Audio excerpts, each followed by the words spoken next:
Happy spooky day before Halloween, Halloween Eve day. I hope you're all well, and this is a special day for me. A decade ago tonight, my son was born 23 minutes before Halloween. Let's talk about that. Cheers. This is a Halloween issue, but this is my son's birthday issue. That's all my mind's on today is his birthday. I have 4 kids, 7 grandkids, and only one of them is born outside of September to December.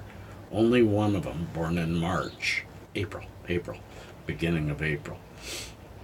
The others are all between September and December, so birthdays are abundant, and for the most part, I'm getting older, I don't really care about my own, and I just can't go crazy over every single person's birthday. But my little guy turning a decade old, that's big, and I thought, why not just celebrate it in a different way and tell the story of him being born. 'Twas the night before Halloween, and my wife was being dismayed. She did not want a Halloween baby. The baby was already a little bit overdue, and I'm not sure why she didn't want a Halloween baby, but it was getting closer and closer, and the night before it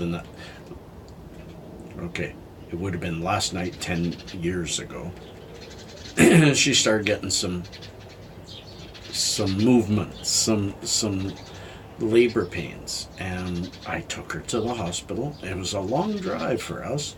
Took her to the hospital, and they checked her out, and they said, no, we really don't think so. So go back home. Then this morning, 10 years ago, October 30th, early in the morning, 2, 3 o'clock, it's bothering her a lot. Back to the hospital. And then we notified her friend, our coach, or whatever you really want to call that person, and Melanie, and she's a wonderful, wonderful person. Hang on, I gotta pause, somebody might say hi. I was right. So we got into the hospital, and they said, yeah, definitely labor pains, but they're quite a ways apart, and it was a very, very long day, because he was born at 11:33, so 27 minutes, yeah.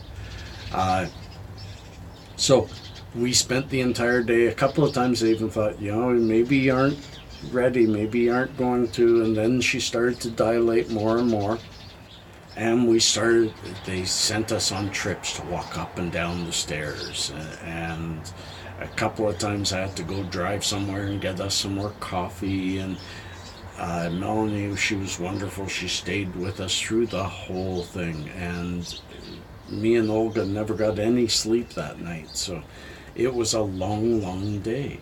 And finally, just rushed through it, because it was just a day of being with a woman in labor.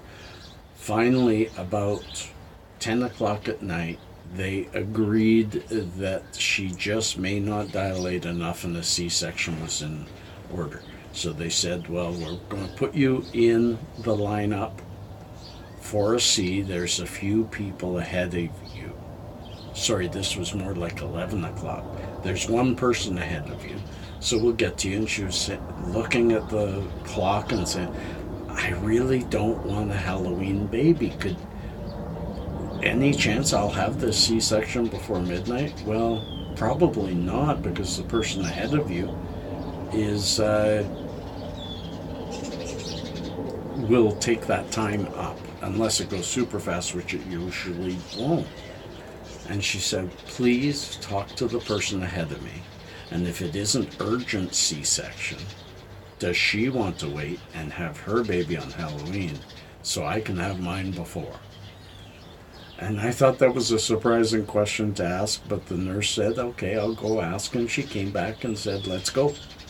And so it was a rush to get in there and get him born before midnight.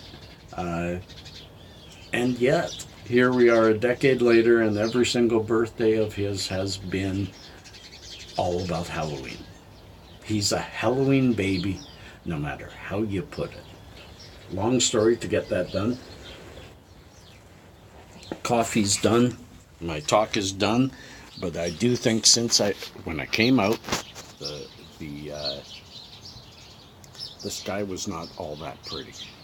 But while talking to you, it became quite pretty. Ooh, just about fell down my stairs. So I'm going to try and give you a good view.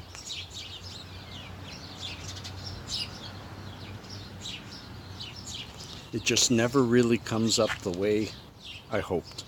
But peace, cheers, love, and harmony. Happy birthday, Pasha. Love you.